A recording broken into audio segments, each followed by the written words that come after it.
Assalamualaikum warahmatullahi wabarakatuh.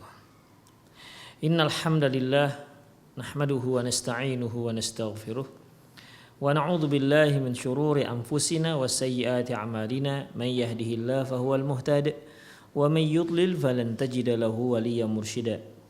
Asyhadu an la ilaha illallah wahdahu la syarika lah wa asyhadu anna Muhammadan 'abduhu wa rasuluhu alladzi la nabiyya ba'dah.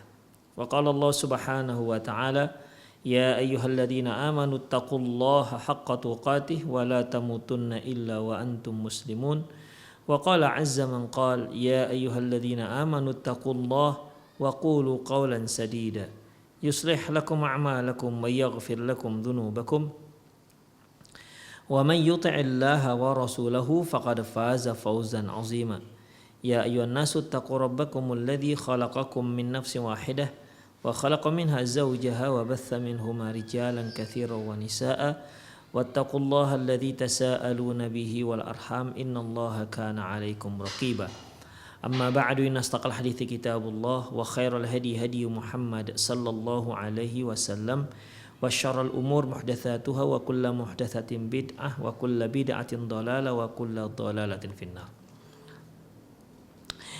Kaum muslimin dan kaum muslimat, para pemirsa Rosat TV dimanapun Anda berada, alhamdulillah kembali di sore hari ini kita bertemu dalam program kajian kitab, yaitu Fiqhu At-Tarbiyatil Abna yang ditulis oleh Syekh Mustafa Al-Adawi hafizahullah.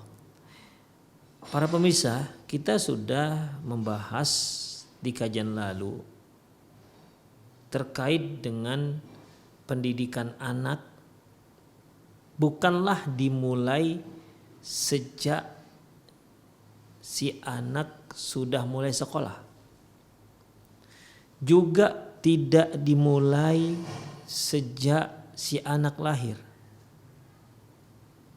Bahkan pendidikan itu bukan dimulai di saat si anak masih berada dalam rahim ibunya. Tetapi pendidikan anak itu diawali, titik awalnya, titik startingnya adalah di saat memilih pasangan. Seorang laki-laki hendaklah dia memilih pasangan yang tepat untuk mendapatkan anak yang soleh dan solehah. Dan modal yang tepat untuk mendapatkan anak yang soleh dan solehah adalah istri yang solehah juga, ya, istri yang solehah. Ya sebagaimana kalau ada seorang ingin, kalau istilah orang sekarang, memperbaiki keturunan, mungkin dia tingginya hanya 150, dia ingin punya anak lebih tinggi daripada dia, maka dia akan mencari istri yang lebih tinggi dari dia. Mungkin seorang istri yang tingginya 170 atau 180. Harapannya anaknya bisa lebih tinggi dibandingkan ayahnya. Demikian ikhwah. Demikian juga halnya kalau anak kita ingin anak kita yang soleh dan solehah, maka kita harus cari pasangan seorang wanita yang soleh, yang solehah. Demikian ikhwah. Karena ini modal dasarnya, ya. Karena ini merupakan modal dasar anak akan menjadi seorang yang takwa kepada Allah Subhanahu wa taala. Karena dia bakal menjadi ibu daripada anak-anak kita. Dan dialah orang yang paling sering bersama dengan anak kita. Dialah orang yang paling lama bersama dengan anak kita. Dalam satu hari 24 jam. Maka ibunya lah yang paling lama bersama anaknya.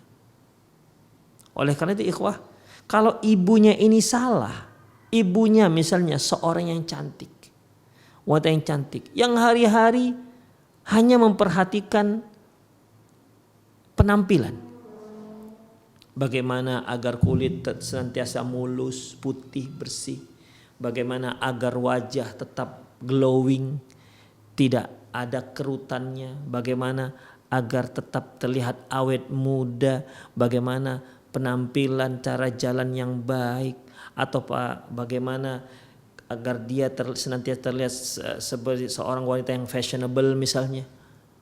Kalau hanya itu yang dipikirkan, terus gimana cara mencetak anak yang solehah atau anak yang soleh yang bertakwa kepada Allah Subhanahu wa taala?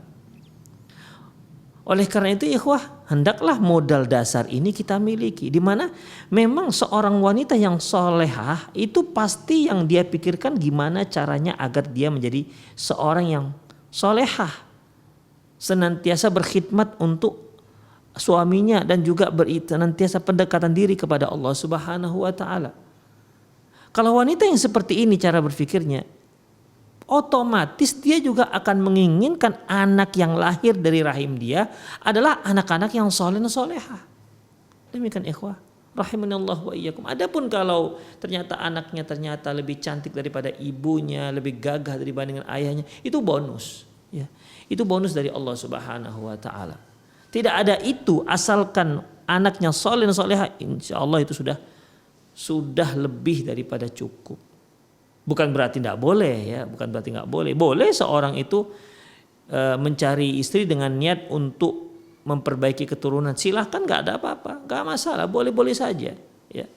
Tapi ingat, tetap yang namanya skala prioritas adalah fadhfar bidzatid din taribat yadak. Pilih yang agamanya bagus, kamu akan beruntung, kata Rasulullah Sallallahu Alaihi Wasallam. Dari keluarga yang baik, itu juga sebuah keberuntungan. Fal ummus salihatu tu'allimu auladaha al-Qur'an. Seorang ibu yang solehah, dia pasti akan mengajarkan anak-anaknya Al-Qur'an.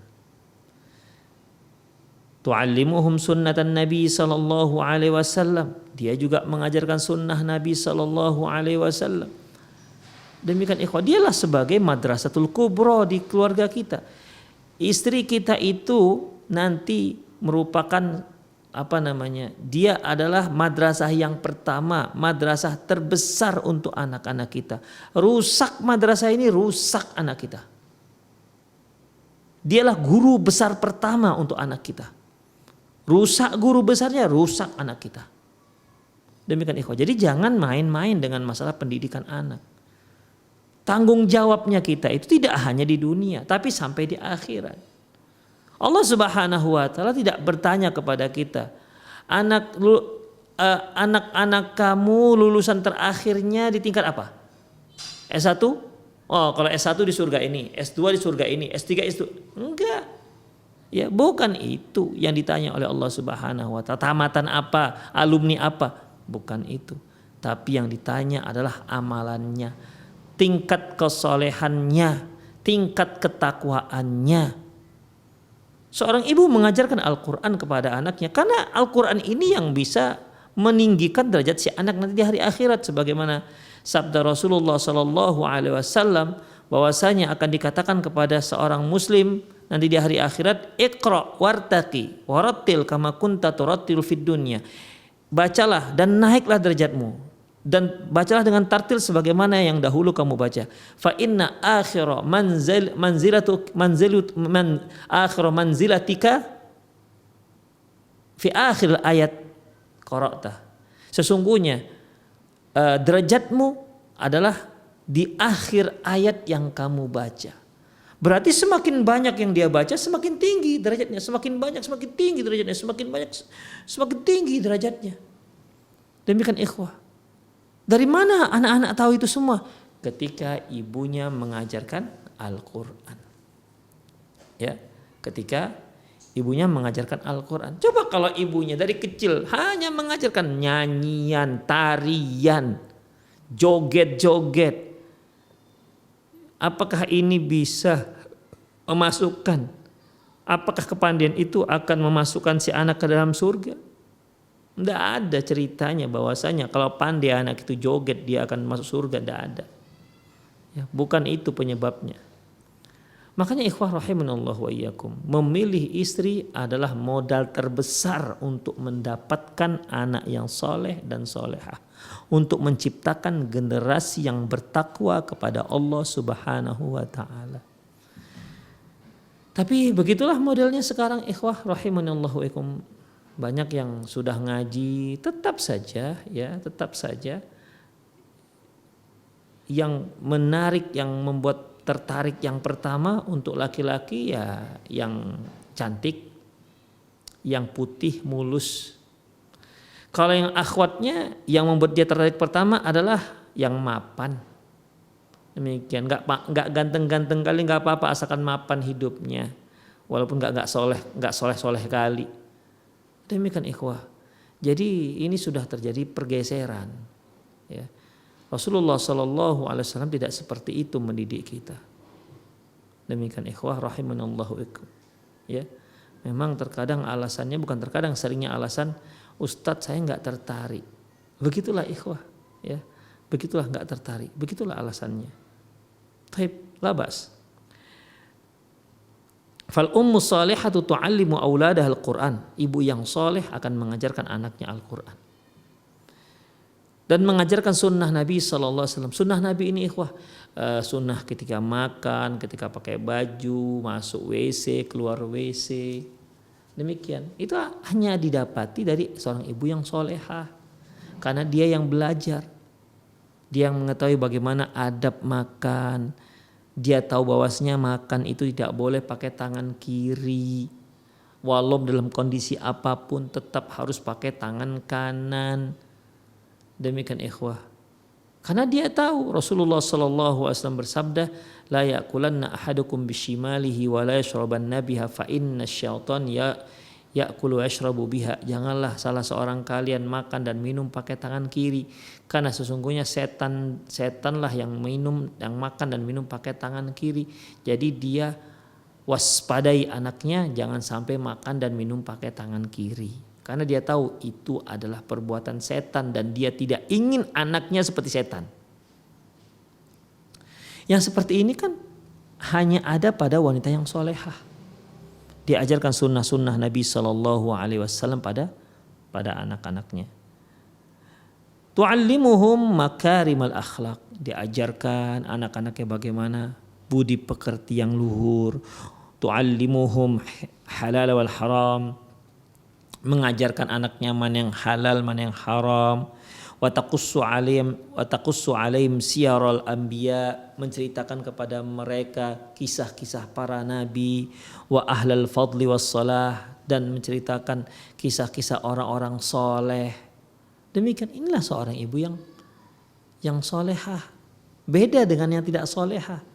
Yang tidak solehah dia akan ajarkan anaknya sudah nyanyi-nyanyi, dangdutan, joget-joget, tiktokan, ya. Demikian ikhwah. Ya. Nanti kalaupun dia bercerita ya cerita nanti dongeng-dongeng, cerita-cerita novel, cerita-cerita film sinetron. Itulah ikhwah yang diceritakannya. Kalau dia seorang ayah, ceritakan pada anaknya nanti masalah bola. Ya, perjalanan bola ini, legendaris pembola ini dan itulah diceritakan. Demikian ikhwan, namanya juga dia seorang yang gandrung bola. Tentunya dia banyak mengetahui banyak sejarah tentang bola, tentang permainan bola dan pemain bola. Itulah ikhwah, rahimanallah wa iyyakum. Idza sahibathum ila ahliha salihin izdadu khairan. Kalau dia bawa anaknya untuk mengunjungi keluarganya yang soleh, maka akan bertambah kebaikannya. Ini juga merupakan ikhwah unsur yang menunjang anak-anak kita untuk menjadi anak yang solehah dan soleh dan solehah. Ya, bagaimana ikhwah? Istri yang solehah dari keluarga yang soleh, masya Allah. Istri yang solehah dari keluarga yang soleh. Jadi ikhwah tidak terjadi pro kontra di sana. Misalnya nih ada seorang akhwat yang solehah ya sudah hijrah, tapi keluarganya masih sangat awam, ya masih sangat awam, masih suka musik, masih suka dangdutan. Demikian ikhwah, masih sangat kental dunianya, segala sesuatu dinilai dengan dunia misalnya. Oke, punyalah akhirnya lahirlah dari akhwat ini ya seorang anak. Berarti ibunya si akhwat yang sudah hijrah, kakek dan neneknya orang yang masih awam. Demikian, otomatis di sini akan terjadi pro dan kontra, apalagi kalau si akhwat dengan suaminya tinggal masih di rumah orang tua si akhwat. Demikian ikhwah. Ya kata si akhwat, ayo nak kita belajar Quran. Habis belajar Quran dibawa neneknya untuk nanti joget-joget atau nyanyi-nyanyi. Demikian ikhwah. Ketika si akhwat menyuruh anaknya untuk ngapal Quran pelan-pelan, nanti si nenek dan kakeknya akan mengatakan, untuk apalah suruh ngapal Quran? Ya, kasihan dia ngapal Quran. Demikian. Padahal kalau kita menyuruh dia untuk menghafal ilmu-ilmu umum yang lainnya, suruh ngapal fisika, ngapal biologi, ngapal lain, nggak ada dia mengatakan kasihan. Tapi kenapa ketika kita suruh ngapal Al-Quran kasihan? Begitulah ikhwah.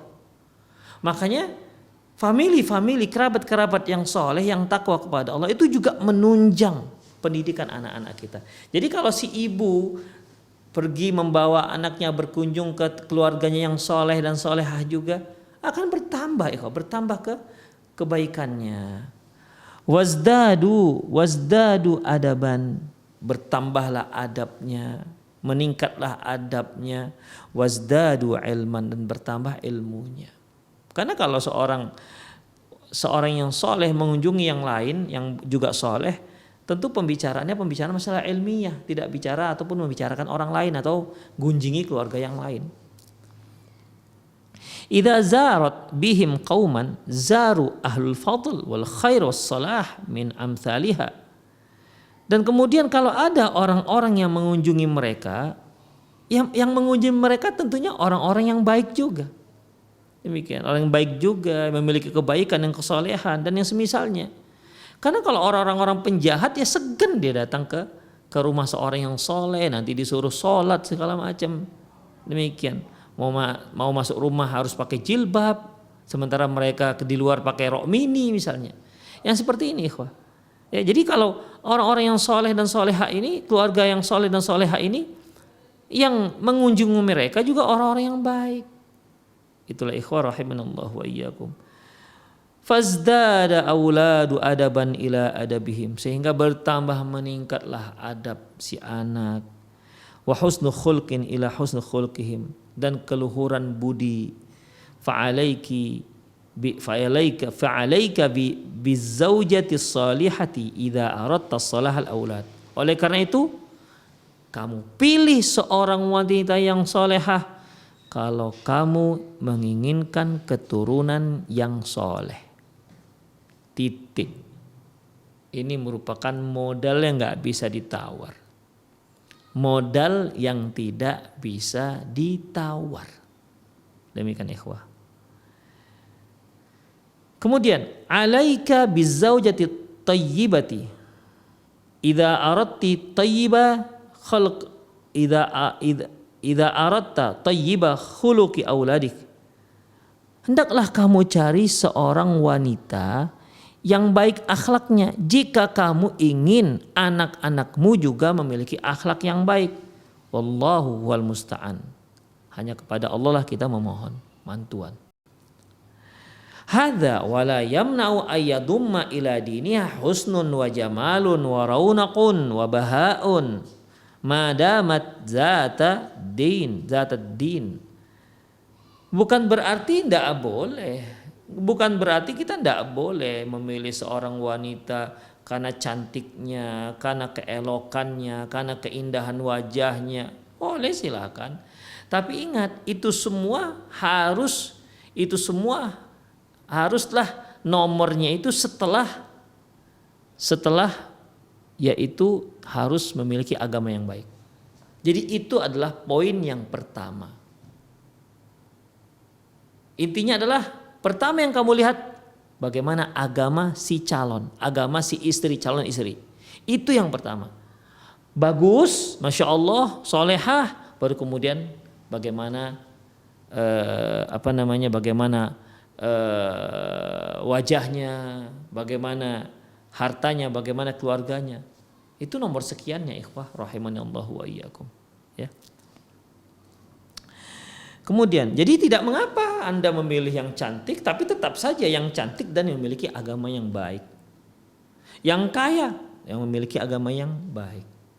Demikian. Yang memiliki keluarga dari keturunan yang baik-baik juga yang memiliki agama yang baik. Tetap saja ini harus ada, ya. Tetap saja harus ada. Seminimal-minimalnya syarat itu satu, yaitu yang memiliki agama yang baik. Walaupun dia tidak cantik, walaupun dia tidak orang kaya, walaupun dia bukan dari keluarga yang baik, keluarga yang terhormat, tidak apa-apa asalkan dia solehah.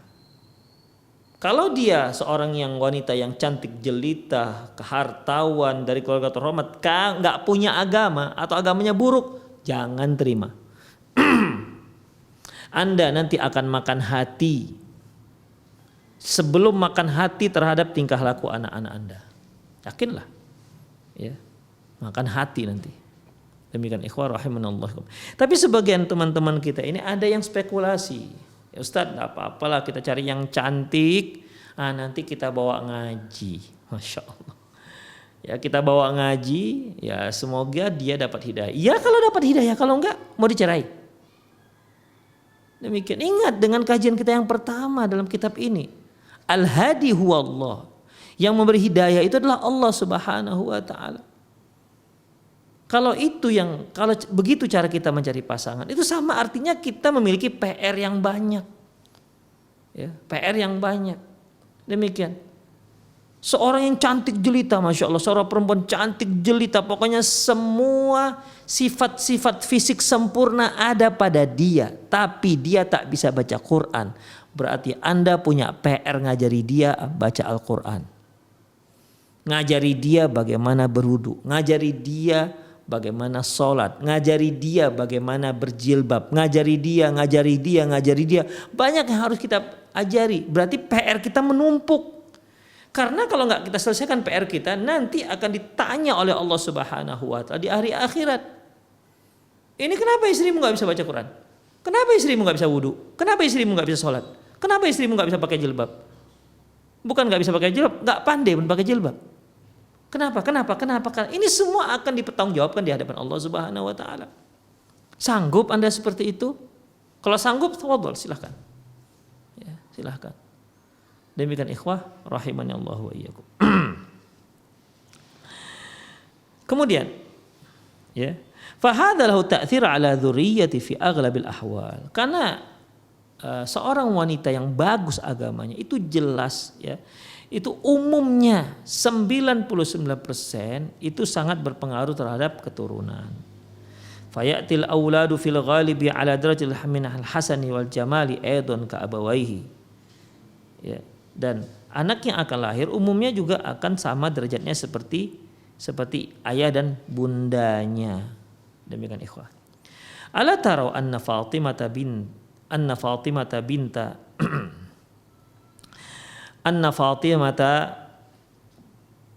binta Rasulillah sallallahu alaihi wasallam atat ila Aisyata wa masyyatuha kamasyatir Rasulillah sallallahu alaihi wasallam wa simmatuha kasimmati Rasulillah sallallahu alaihi wasallam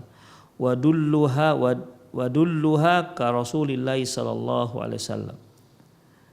Tidakkah Anda melihat bagaimana Fatimah putri Rasulullah sallallahu alaihi wasallam ketika dia datang ke rumah Aisyah radhiyallahu anha?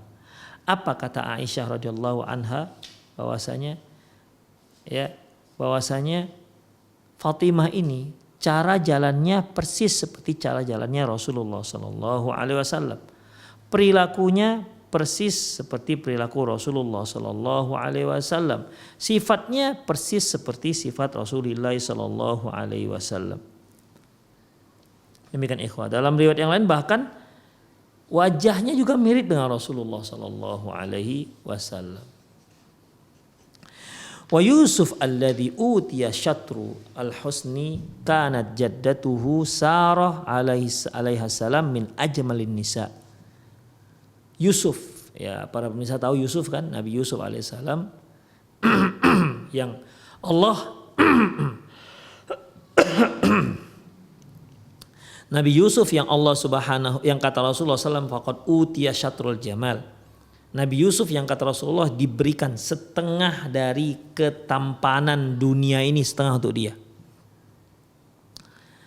Bagaimana dia bisa tampan seperti itu? Dia keturunan dari Nabi Ibrahim alaihissalam. Siapa itu ikhwah? Rahimanallahu iyyakum, yaitu neneknya. Siapa neneknya? Sarah. Neneknya Sarah, yaitu istri Nabi Ibrahim alaihissalam, itu termasuk wanita tercantik di tempat mereka. Ya, termasuk wanita tercantik. Wa qad jaa'a rajulun ila Rasulillah sallallahu alaihi wasallam. Kok bisa seperti itu ikhwah? Ya, apakah ada dalilnya? Ada. Ya. Di mana Rasulullah sallallahu alaihi wasallam pernah menceritakan tentang hal ini. Bahwa Nabi Ibrahim alaihissalam ketika memasuki suatu tempat, satu kerajaan, di mana raja ini menebarkan bala tentaranya, apabila ada wanita cantik maka disita. Dengan catatan kecuali kalau wanita itu bersama saudaranya. Demikian. Tapi kalau dia datang bersama suaminya, disita tuh perempuan.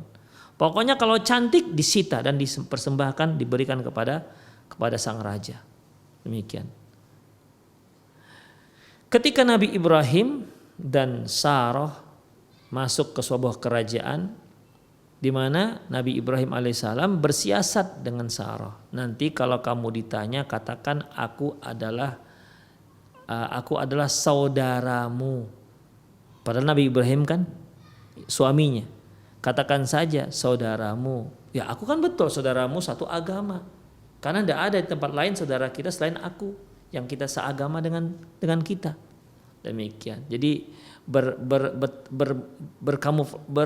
bertadlis lah gitu, memakai tauriyah. Maksudnya saudara, maksudnya bukan saudara keturunan tapi saudara seagama. Innamal mu'minuna ikhwah. Sungguhnya orang mukmin itu bersaudara. Demikian ikhwah rahimanallah ya. Jadi benar ketika mereka masuk akhirnya Sarah ditangkap. Karena intel raja pada waktu itu telah memberikan informasi kepada raja, ini datang seorang wanita bersama laki-laki, wanita yang cantik luar biasa. Akhirnya raja katakan tangkap. Ya. Tangkap, interogasi dulu. Ternyata dia mengatakan bahwasanya laki-laki yang bersama dia itulah saudaranya. Sebagaimana peraturan raja, kalau seandainya dikatakan dia datang bersama saudaranya maka dilepas. Tapi kalau dikatakan suaminya langsung disita. Perempuannya langsung disita. Demikian ikhwah. Akhirnya selamatlah mereka dari kezaliman sang raja. Dari kisah ini menunjukkan bahwasanya Sarah ini seorang wanita yang sangat cantik jelita. Ya, seorang wanita yang sangat cantik jelita. Dan itu diturunkan kepada cucunya yaitu Nabi Yusuf alaihi salam. Sarah anaknya yaitu Ishak. Kalau Hajar anaknya Ismail. Nabi Ibrahim alaihissalam memiliki dua orang istri, yang satu Hajar, yang satu Sarah. Yang Sarah melahirkan anak Ishak. Wa min wara Ishak Yakub. Ishak melahirkan Yakub. Yakub melahirkan anaknya Yusuf. Makanya ikhwah rahimanallahu ikum, anak-anak Yakub ini semua ganteng-ganteng. Ya, ganteng-ganteng. Yang teman yang paling gagah, yang paling ganteng itu adalah Nabi Yusuf alaihissalam. Demikian ikhwah. Makanya ketika mereka disuruh Nabi Yakub untuk pergi kembali ke Mesir, apa wasiatnya? Ya bunayya la tadkhulu min babi wahid wa dkhulu min abwabin mutafarriqah. Wahai ananda sekalian, kalau kalian masuk ke Mesir, masuklah dari berbagai macam pintu. Jangan satu pintu saja. Karena kalau kalian satu pintu masuk berbarengan, itu mencolok sekali kalian itu orang asing. Karena kalian tuh ganteng-ganteng semua. Itu salah satu pentafsiran dari seorang ulama tafsir. Demikian ikhwah rahimanallahu wa iyyakum. Baik. Wa qad jaa'a rajulun ila Rasulillah sallallahu qailan lahu. Seorang laki-laki datang kepada Rasulullah SAW dan berkata, "Ya Rasulullah, inna imraati waladat ghulaman aswad." Tapi ada seorang laki-laki datang kepada Rasulullah SAW dan berkata, "Ya Rasulullah, istriku kok melahirkan seorang anak yang warna hitam, kulitnya hitam." Artinya, kana rajul yastankiru ala zaujatihi wa yu'arridu binafil waladi anhu likauni ma asbaha abah wala asbaha ummah. Si laki-laki ini sepertinya mau nggak mengakui itu anak adalah anak dia, karena anak itu tidak sama sekali dengan ayah dan ibunya. Ayah dan ibunya putih, kenapa ini anak kok lahir keling gitu lah kira-kira. Ya. Anak lahir keling. Demikian ikhwah. Jadi kok dari mana ini? Makanya kan si suami langsung ini jangan-jangan bukan anakku. Ini mirip siapa? Nggak ada kita yang keling begitu. Kok tiba-tiba dia hitam sendiri macam orang Afrika. Sementara kita nggak ada yang hitam macam begini. Itulah yang dikeluhkan si laki-laki tersebut kepada Rasulullah SAW. Jadi perbuatannya, sikapnya itu tuh boleh apa tidak? Demikian ikhwah. Fadalla ala hadza annal aghlab. Kemudian Rasulullah SAW mengatakan, la'alla ibnuka hadza naza'atu irq. Jangan-jangan anakmu ini sudah ada gen hitamnya dari kakek-kakeknya terdahulu. Demikian. Lantas Rasulullah memberikan permisalan, coba kamu lihat unta yang warna merah, warna kuning. Kok bisa ada yang warna hitam? Dari mana datangnya? Demikian ikhwah. Ya. Pendalil dari sini menunjukkan apa ikhwah? Menunjukkan bahwasanya fadalla ala hadza annal aghlab ayyushabiha alwalud abah wa ummah. Ini menunjukkan bahwasanya umumnya anak itu mirip ayah atau ibunya. Wa qad yanzahu ila akhwalihi au ila a'mamihi au ajdadihi kama qaddamna. Dan bisa saja terkadang anak itu bukan mirip ayah, bukan mirip ibu, tapi malah miripnya ke pamannya, miripnya ke kakeknya, sebagaimana yang telah kita bicarakan. Wala yamtani ayyakuna ma'ad-daini wal jamal malun. Tidak mengapa seorang yang sudah dia agak calon istri, dia seorang yang memiliki yang agama yang bagus, kemudian cantik, ya nggak apa-apa ditambah lagi yang harta. Sebagaimana kita katakan, ya pilihan wanita itu kan 3. Wanita itu dipilih dinikahi dikarenakan 3, li jamaliha dikarenakan kecantikannya, wali hasabiha dikarenakan keturunannya, wali maliha dikarenakan hartanya, wali diniha dikarenakan agamanya. Fadfar bidatid din taribat yadak, pilihlah yang agamanya bagus, kamu akan beruntung. Kamu akan beruntung kata Rasulullah. Kamu akan beruntung. Itu yang terakhir itu, kamu akan beruntung. Tapi ini yang prioritas. Kalau ini sudah ada, silakan tambah yang cantik, tambah lagi yang hartanya banyak, tambah lagi dari keturunan baik-baik. Kalau bisa 4 syarat ini memenuhi, dia seorang wanita yang cantik luar biasa, masya Allah. Kemudian punya supermarket 4 misalnya. Kemudian dari keturunan yang soleh dan soleh, keluarganya semua orang-orang soleh, masya Allah. Ya. Kemudian apalagi ikhwah, sudah cantik, kemudian hartawan, dari keturunan yang soleh, kemudian dia orang yang wanita yang soleh. 4 tuh ada, walaupun ini jarang ikhwah, jarang. Tapi kalau ada tuh rebut tuh perempuan, ya jangan tunggu lama-lama, nanti disikat orang, iya disalib orang nanti. Kalau sudah nampak begitu segera, ya. Demikian ikhwah rahimani Allah wa iyyakum. Walaupun ini jarang ya, jarang. Jadi tidak apa-apa, silakan Anda. Pokoknya haruslah prioritas itu adalah yang agama yang bagus. Kadzalika fal malu yarji'u ila aulad biidznillah. Karena harta itu juga nanti akan kembali kepada anak-anak juga dengan izin Allah. Fi aghlabil ahwal, umumnya demikian. Wali ayyakuna li abnaika miskinan maskanan yaskununa fihi khairun min ayyashradu wa yushattatu wa yantaqilu kulla yawmin min makanin ila makanin. Kemudian kamu menempatkan anakmu di tempat tinggal yang baik, ya tempat tinggal, satu tempat tinggal itu lebih baik ketimbang kalau anak-anakmu itu berserak kemana-mana, pindah dari satu tempat ke tempat yang lain karena nggak punya tempat tinggal. Demikian ikhwah rahimanallahu wa iyyakum. Artinya ya nggak apa-apa juga kalau kita punya harta, karena harta itu juga sangat bermanfaat untuk keluarga kita, ya. Karena harta itu juga sangat bermanfaat untuk keluarga kita. Sebagaimana sabda firman Allah Subhanahu wa taala, wal yakhshal ladzina law taraku min khalfihim dzurriyyatan dhi'afan khafu 'alaihim. Hendaklah seorang itu khawatir dia meninggalkan anak-anak yang lemah. Ya, lemah apa? Lemah ekonominya. Sehingga mereka nanti ketika peninggalan kita akhirnya mereka harus meminta-minta, mengemis. Makanya bagi seorang laki-laki hendaklah dia berupaya semaksimal mungkin untuk memberikan nafkah yang cukup bagi keluarganya, bagi istri dan anak-anaknya.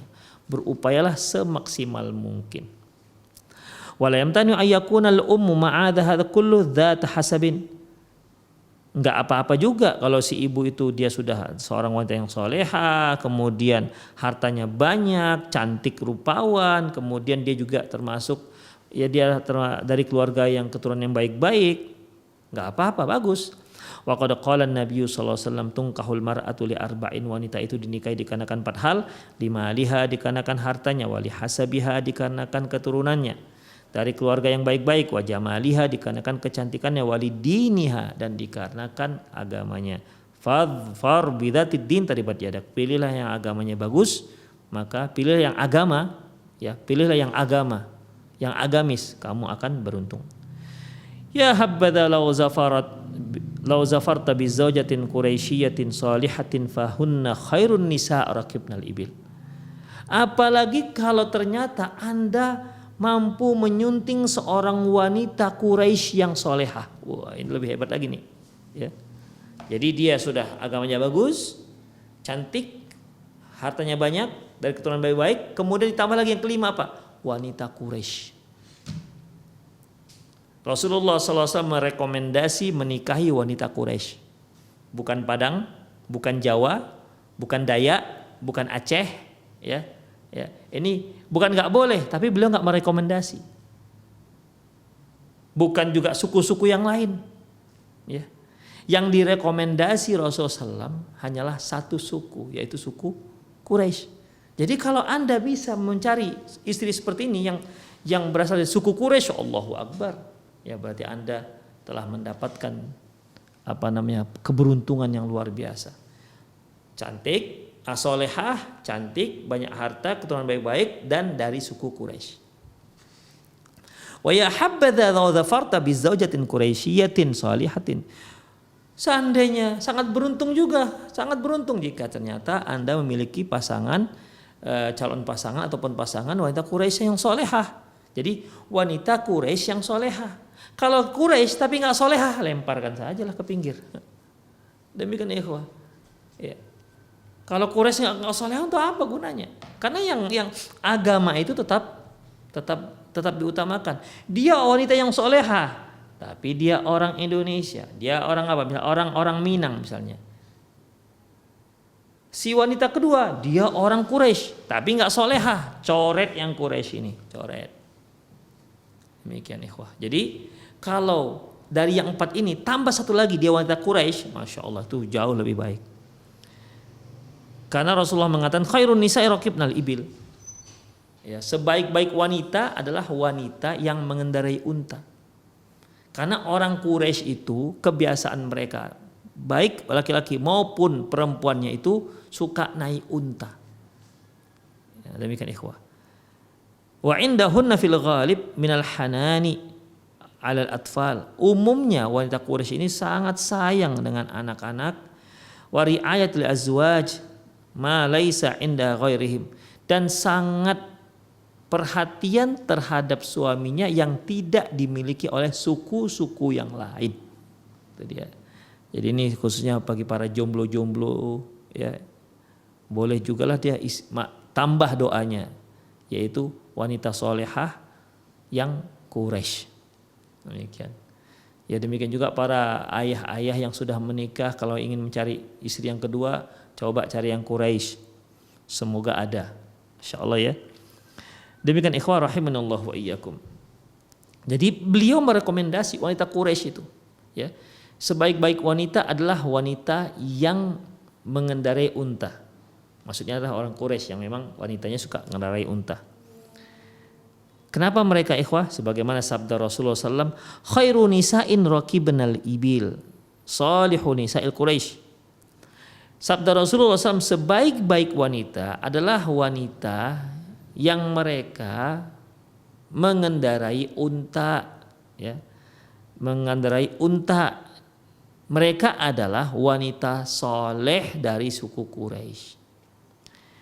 Ahna'u ala waladin fi sighari, yang sangat sayang terhadap anaknya di saat mereka masih kecil, di saat anak masih kecil. Wa ar'aha ala zaujin fi dzati yadihi, dan sangat perhatian, sangat memberikan khidmat kepada istri-istri, kepada suami-suaminya, kepada suaminya. Itulah keistimewaan wanita Quraisy.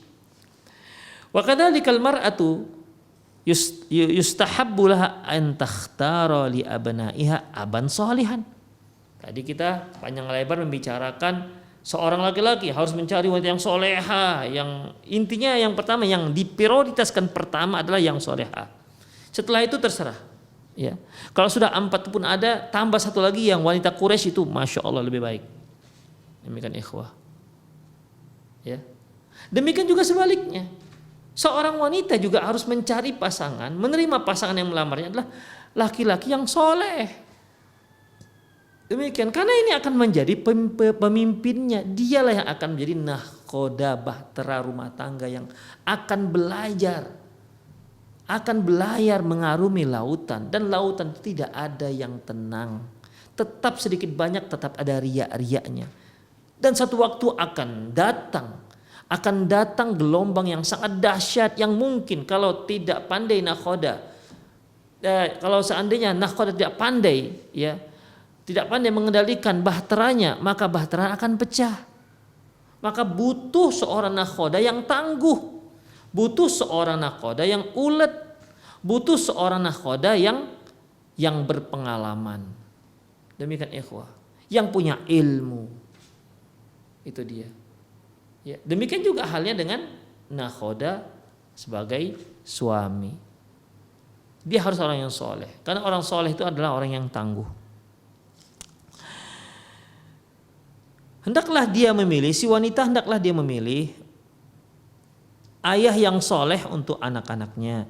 Tatawafaru fihi sifatus sabiqatu min dinin wa husni khuluqin, di mana pada laki-laki tersebut memiliki sifat-sifat yang telah lalu, yaitu agamanya baik, kemudian akhlaknya, wa ayyakuna dzata malin hatta la yudayyi'uha wa yudayyi'u auladaha, dan upayakan yang memiliki harta yang mampu memberikan nafkah, maksudnya, sehingga si laki-laki tersebut tidak menyia-nyiakan dirinya dan tidak menyia-nyiakan anak-anaknya. Demikian ikhwah rahimanallahu ikum. Makanya Rasulullah kan mengatakan, ya ma'syarasy syabab man istata'a minkumul ba'a falyatazawwaj. Wahai para pemuda, barang siapa di antara kalian yang sudah sanggup menikah, maka menikahlah. Yang sudah sanggup menikah, maka menikahlah. Fa innahu aghaddu lil basar wa ahsanu lil farj. Karena hal itu lebih bisa menundukkan pandangan dan lebih mampu menjaga kemaluan. Demikian ikhwah rahimani Allah wa iyyakum. Ba'a di sini, ya. Ba'a di sini yaitu barang siapa yang sudah sanggup menikah, sanggup di sini sanggup untuk memberikan nafkah. Makanya faman lam yastati, barang siapa yang belum sanggup, maksudnya belum sanggup memberi nafkah, bukan sanggup melakukan hubungan jima, bukan sanggup melakukan hubungan intim, bukan itu. Karena konteks kalimatnya nggak cocok kalau kita katakan sanggup melakukan hubungan intim. Coba ya kita katakan, wahai pemuda, barang siapa yang sudah sanggup melakukan hubungan intim dengan seorang wanita, maka menikahlah dia. Kalau dia nggak sanggup, maka hendaklah dia puasa. Demikian ikhwah, kan tidak seperti itu. Karena umumnya laki-laki itu sanggup semua, selagi dia sehat umumnya sanggup. Hanya 1-2 lah paling yang nggak normal. Makanya yang di sini maksudnya adalah barang siapa yang sudah sanggup memberi nafkah, maka nikahlah. Jadi kalau dia nggak sanggup memberikan nafkah harta, maka puasalah. Kenapa? Karena kalau dia sanggup memberi nafkah, dia bisa menikah, tersalurkanlah hasrat biologisnya. Tapi kalau dia ternyata belum sanggup untuk memberi nafkah, akhirnya dia belum bisa menikah, terus bagaimana menyalurkan hasrat biologisnya? Caranya bagaimana? Puasa, supaya hasratnya itu bisa ditekan dengan cara berpuasa. Makanya di sini ikhwah, di sini yang rojih maknanya adalah sanggup memberikan nafkah, sanggup untuk memberikan nafkah.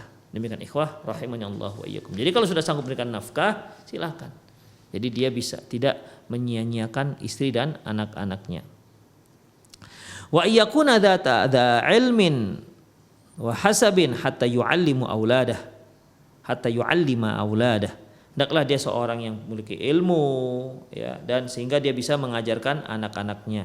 Fa bi salahil ab biidznillah yaslahu al abna fil ghalib. Dengan kesolehan ayah, umumnya anak juga akan menjadi seorang yang soleh. Bal wa ya'udu alaihim ala ahfadhihim fadla salahihi. Bahkan kesolehan ayah itu bukan hanya memberikan keuntungan manfaat pada anaknya, bahkan pada cucu-cucunya juga. Ala taqra'u qaulullah ta'ala, tidakkah kalian membaca firman Allah Subhanahu wa taala, wa ammal jidaru fakana li ghulamaini yatimaini fil Madinah wa kana tahtahu kanzul lahumma wa kana abuhuma shaliha. Ya, ini sebagaimana yang kisah kisah di mana Nabi Khidir memperbaiki dinding yang sudah rubuh, yang mau rubuh, sehingga dinding tersebut kembali bagus karena di bawahnya itu ada harta simpanan seorang ayah yang soleh untuk anaknya yang sudah yatim. Jadi ayahnya sudah meninggal dan hartanya ada terpendam di situ, di bawah dinding tersebut. Demikian ikhwah, sebagaimana yang telah kita bicarakan secara rinci. Wa qad qala Nabi sallallahu alaihi wasallam, Nabi SAW juga pernah bersabda, innama mathalul jalisi salih wa jalisi su kahamilil misk wa nafikhil kir. Sesungguhnya permisalan teman yang saleh dan teman yang buruk itu seperti seorang yang membawa minyak, seorang yang membawa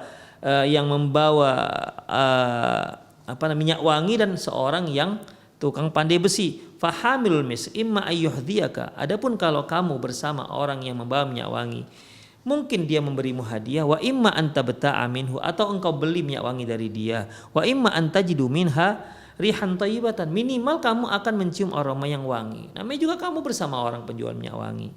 Wa nafikhul kir, adapun yang kalau kamu bersama orang pandai besi, imma ayyuhriqa thiyabaka, bisa saja dia akan membakar bajumu, wa imma antajida rihan khabithatan, atau minimal kamu akan mencium aroma yang enggak enak. Fazaujatu aktsarun nas majalisah mujalasatah laka. Sungguh istri merupakan orang yang paling sering bersamamu. Fahal tardu an takuna zaujataka kanafikhil kir alladhi yuhriku thiyabaka daiman. Apakah engkau ridho punya istri yang seperti pandai besi yang senantiasa membakar bajumu? Hal tuhibbu an tajidu min zaujatika rihal khabithah daiman. Apakah kamu suka selalu mencium aroma yang bau dari istrimu? Wa kadzalika zaujatu hal tardo an tajliba ilaiha zaujaha kullu yawmin hara'iqa tahriku thiyabaha. Demikian juga istri, apakah dia ridho kalau dia bersama suami yang senantiasa membakar bajunya? Bal wa tahriku badanaha wa taqta'u kabidaha. Bahkan bisa saja membakar jasadnya, badannya, tubuhnya, bahkan mungkin bisa memotong hatinya. Fazaujuha akthar jalisan laha, karena suami itu merupakan orang yang paling sering duduk bersama dia. Fa in kana ghairu salihin fa huwa bimathabatin nafikhil kir. Kalau seandainya itu suami seorang yang enggak soleh, ya, maka dia sama seperti orang pandai besi tadi itu. Demikian ikhwah. Bal huwa wallahi ashaddu min dzalika dararuhu fil akhiratil azim. Bahkan itu lebih berbahaya nanti di hari akhirat. Syarru mustatir 'alaiha fi diniha wa dunya. Keburukannya itu meliputi dia, kehidupan dia di dunia dan akhirat. Meliputi dia, merusak agamanya dan merusak dunianya. Fal tahris kulla imra'atin ala zaujin salih. Adalah semua wanita itu memperhatikan, hendaklah dia berupaya untuk mendapatkan seorang suami yang saleh. Waliyahris kulla zaujin ala imra'atin salihatin. Hendaklah para laki-laki berupaya untuk mendapatkan istri yang salehah. Wada'u syaririn li ba'dihim ba'd. Dan biarkan yang buruk-buruk itu nikah dengan sebagian mereka yang buruk-buruk juga. Demikian ikhwah. Ya, penjahat-penjahat, mereka yang suka buat maksiat, udah biarkan mereka sama mereka menikah. Fahum aula bihi biba'd. Mereka lebih cocok untuk menikah sama mereka. Wa ahlul iman aula biba'd. Sementara orang yang beriman itu lebih cocok dia menikah dengan wanita yang beriman juga. Laki-laki yang soleh cocok menikah dengan wanita yang soleh. Adapun kalau dia penzina, udah biarkan dia nikah dengan sama-sama penzina. Demikian sebagaimana firman Allah Subhanahu wa taala, al-khabithatu lil-khabithin wal-khabithun al-khabithat. Wanita-wanita yang buruk, ya, wanita-wanita yang kotor itu hanyalah untuk laki-laki yang kotor. Laki-laki yang kotor hanya untuk wanita-wanita yang kotor. Wat-thayyibatu lit-thayyibin wat-thayyibuna lit-thayyibat. Dan wanita yang baik-baik hanya untuk laki-laki yang baik, dan laki-laki yang baik hanya untuk wanita-wanita yang baik. Demikian ikhwah rahimanallahu iyyakum. Jadi kalau kita perhatikan pendidikan itu ya didasari starting awalnya yaitu di saat kita mencari pasangan. Ada satu hal yang perlu diingat. Ketika Anda menginginkan pasangan Anda mendapatkan pasangan yang soleh atau solehah, maka mulailah dari diri Anda. Solehkan diri Anda, solehahkan diri anti. Semoga dengan demikian Allah memberi anti pasangan yang soleh. Semoga dengan demikian Anda mendapatkan, Allah berikan Anda seorang istri yang solehah. Demikian ikhwah rahimani Allah wa iyyakum. Itulah, semoga bermanfaat. Aqulu qauli hadza wa astaghfirullah li wa lakum wa lisal muslimin innahu huwal ghafurur rahim.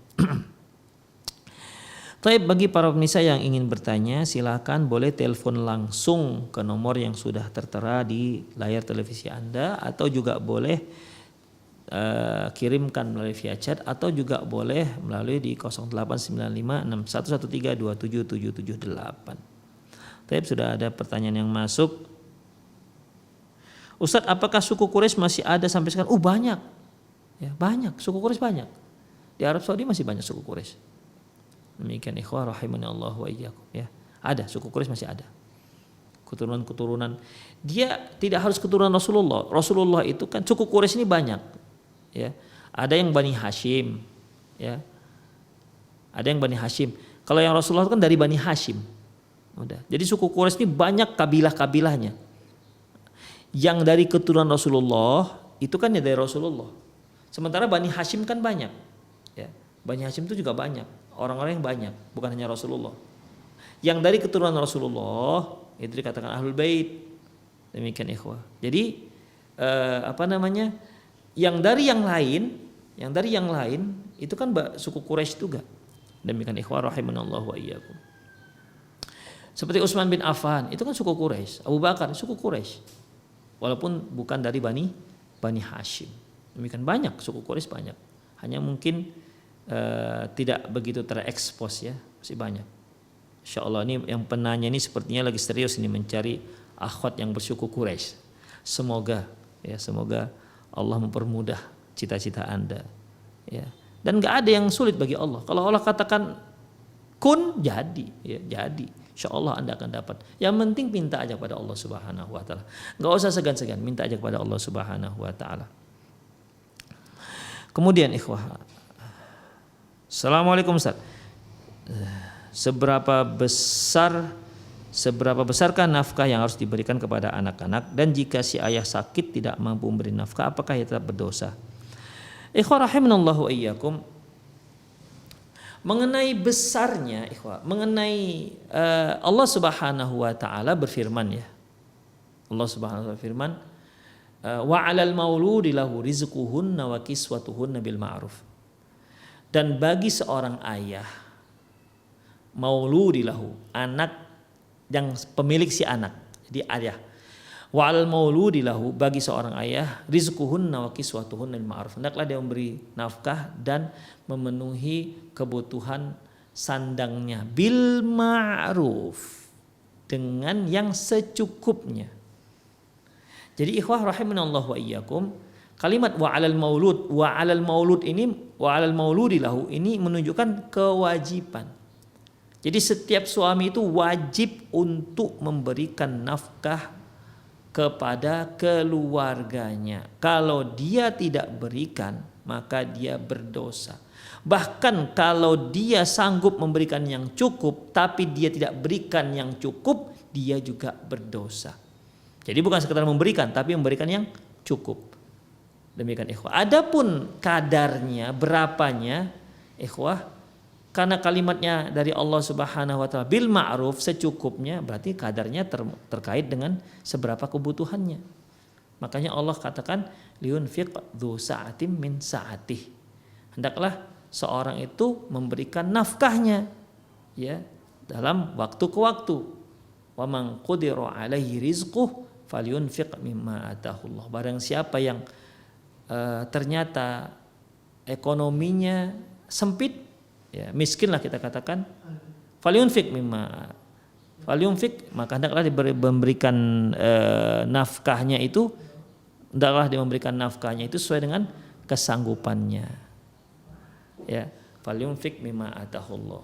Jadi ikhwah, mengenai besarnya itu tidak ditentukan oleh Allah Subhanahu wa taala, ya, mengenai besarnya tidak ada ditentukan oleh Allah Subhanahu wa taala. Jadi di sini yang diwajibkan adalah yang penting suami itu harus untuk memenuhi kebutuhan. Itu dia. Ya, semampunya. Semampunya. Demikian ikhwah. Bagaimana kalau seandainya sakit tidak mampu memberikan nafkah? Ikhwah, yang namanya syariat Islam itu tetap la yukallifullahu nafsan illa wus'aha. Allah tidak akan membebani sesuatu kecuali yang mampu dia lakukan. Jadi kalau seorang ayah, seorang suami dikarenakan sakit tidak mampu memberikan nafkah, maka ya dia nggak berdosa karena nggak mampu. Tapi kalau dia masih bisa menjual ini dan menjual itu, menggadaikan ini, menggadaikan itu, silakan. Sebagaimana Rasulullah beliau bahkan pernah menggadaikan baju perangnya kepada seorang Yahudi untuk memberi apa? Untuk memberi gandum, untuk nafkah istrinya. Silakan. Demikian ikhwah. Kalau udah nggak ada lagi yang bisa dijual untuk memenuhi nafkah rumah tangga, la yukallifullahu nafsan illa usaha. Allah tidak akan membebani kecuali yang sanggup dilakukan oleh seseorang. Insyaallah Allah maafkan. Tapi hukum asalnya adalah wajib. Allahu a'lam bishawab. Naam, halo. Halo, ya silakan. Waalaikumsalam warahmatullahi wabarakatuh. Dengan Bapak siapa, dari mana? Bapak Suharno di Kalimantan. Ya, silakan Bapak. Mau tanya, kalau ganti nama, bagaimana saya itu namanya Muhammad Abdul Lukman itu gimana, Pak? Muhammad Abdul Lukman. Iya. Oke. Kalau gimana kalau diganti, seandainya kalau diganti Muhammad Lukman di mana, Pak? Ya. Muhammad Lukman. Oke. Udah, Pak? Udah. Oke. Kalau di sini kan ada juga. Halo, ya? Ya.